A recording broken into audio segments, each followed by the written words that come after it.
À quelle danse vous pensez? Ils me disent le hip-hop. Je fais, mais j'aimerais tellement le faire, le hip-hop.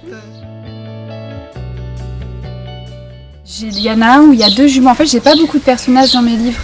Il y a beaucoup plus de... Je suis plus de la didactique, donc on va avoir plus des paysages, des objets. J'ai fait 2 livres avec des personnages. Un où c'est un petit garçon qui a une sorte de moumoute autour de la tête, qui s'appelle le tigre blanc. Et le deuxième, c'est Tom et To, c'est des jumeaux. Donc difficile de me prendre pour soit Tom To, c'est bizarre.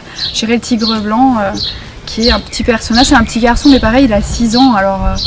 moi je suis bien dans mon âge, hein, j'ai pas envie d'avoir 6 ans, mais dans l'idée, voilà, ça sera peut-être le tigre blanc. D'accord.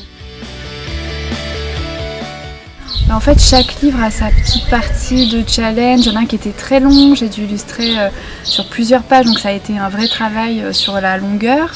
Le tout premier, c'est comme les premières fois, voilà, de quelque chose, donc il a particulièrement... quelque chose en plus que les autres. Et après, je dirais que j'ai bien aimé faire celui sur la danse qui s'appelle On danse chez les éditions Albin Michel. Et en fait, c'est parce que j'ai essayé d'expérimenter les tirettes et le livre à système. Et il y a des moments où je me retrouvais à travailler dessus pendant toute la journée sans en manger, tellement j'étais focalisée dedans. Et ça fait du bien aussi de retrouver cette concentration dans le dessin, dans le travail. Des fois, on a un peu l'habitude de faire des dessins. Et là j'étais vraiment dedans, quoi. Je dirais que je l'aime beaucoup celui-là. J'aimerais bien qu'il y en ait plus de pages, mais ça a été un livre très cher à fabriquer. On a eu des subventions de partout. Donc j'aurais bien voulu faire un tome 2. On me dit toujours, quand je demande aux enfants à quelle danse vous pensez, ils me disent le hip-hop. Je fais, mais j'aimerais tellement le faire, le hip-hop. Puis pareil, il y a le Saturday Night avec le disco. Il y a tellement de danse et c'est frustrant de s'arrêter à si peu de pages. Mais voilà. Si je devais faire un autre métier, je sais que ça serait avec les enfants. J'aime beaucoup le fait de pouvoir...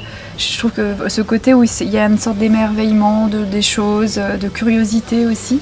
Et donc je sais que l'enfance, ça serait plus dans ce domaine-là, ça c'est sûr. Après, l'illustration, c'est très bien aussi.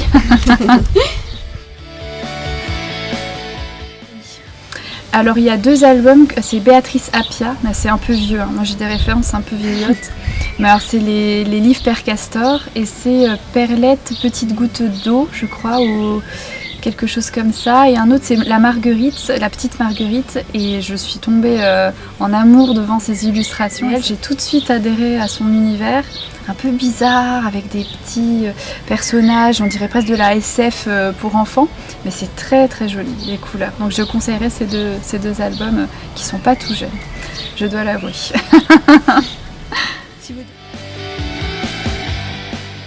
On va faire un pop-up, un nouveau pop-up. Donc j'ai déjà sorti le pop-up Terre, pop-up Lune. Il y aura le pop-up Océan l'année prochaine en 2023. Voilà, qui est sûr puisque je travaille en septembre dessus, normalement à rendre en janvier. Peut-être un nouvel album dont j'écrirai l'histoire. J'ai un petit personnage que j'ai dans la tête. Et souvent c'est comme ça, j'ai souvent envie de... En fait j'ai des idées de personnages et j'ai envie d'aller les rencontrer. Et pour ça il faut que je leur invente une histoire. Voilà, donc je vais essayer de lui inventer une petite histoire.